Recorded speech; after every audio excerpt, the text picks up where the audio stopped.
అమ్మమ్మమ్మమ్మో మండి బిర్యానీయా? మనసు లాగేస్తుందా? మండి చేయాలంటే 3 గంటలైనా పడుద్ది అని మండి పడకండి.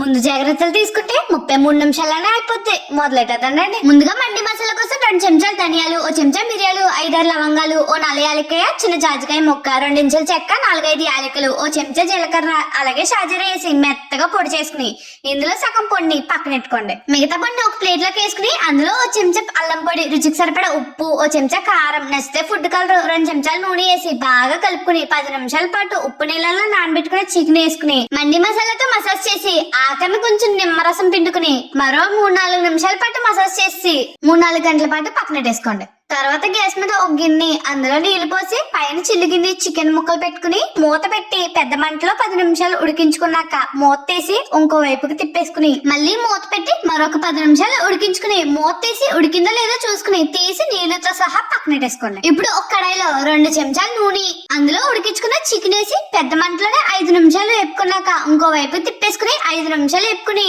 తీసి పక్కనెట్టేసుకోండి. తర్వాత బిర్యానీ దాకా 2 చెంచాలు నెయ్యి వేసి అది కరిగిన తర్వాత పొడుగ్గా కోసుకున్న ఉల్లిపాయ ముక్కలు వేసి బంగారం రంగులోకి వచ్చే వరకు వేపుకున్నాక 1 చెంచా అల్లం వెల్లుల్లి పేస్ట్, ముందుగా తీసి పక్కనెట్టుకున్న మండి మసాలా, అలాగే రుచికి సరిపడా ఉప్పేసి పచ్చివాసన పోయే వరకు వేపుకుని చికెన్ ఉడికించుకున్న నీళ్లు గ్లాస్ బియ్యానికి గ్లాసున్నర నీళ్లు పోసుకుని బాగా మరగనివ్వండి. ఇది మరుగుతున్నప్పుడు ఉంటే కుంకుమ పువ్వు నీళ్లు, అలాగే అరగంట పాటు నానబెట్టుకున్న బాస్మతి రైస్ వేసి ఓసారి కలుపుకున్నాక మూత పెట్టి 10 నిమిషాలు పెద్ద మంటలో ఉడికించుకుని మూత తీసి వేపుకున్న చికెన్ పీసుల్ని ఒక్కొక్కటిగా పేచేసుకుని పైనుంచి వేపుకున్న జీడిపప్పు, బాదం పప్పు వేసి ఉంటే బొగ్గు లేదా కాల్చుకున్న కొబ్బరి చెప్ప ముక్క పెట్టేసుకుని దాని మీద నెయ్యి వేసి మూత పెట్టి ఒక 10 నిమిషాలు చిన్న మంటలో ఉడికించేసుకుని వేడివేడిగా ఉన్నప్పుడు ప్లేట్ లోకి వేసుకుని దాని మీద జీడిపప్పు, బాదం పప్పు, నచ్చితే కిస్మిస్ తో అలంకరించుకుని తింటే ఉంటుందండి. మన మిత్రులతో మటం వేసుకుని కూర్చుని మరి మండి తింటూ మమకారం పంచుకున్నట్టు ఉంటుందండి. నచ్చితే కనుక లైక్ చేసి ఫాలో కొట్టండి. మీకు ఎలా అనిపించిందో కమెంట్ కూడా చేసేసి పక్కన సబ్స్క్రైబ్ నొక్కేసుకోవచ్చు కదా.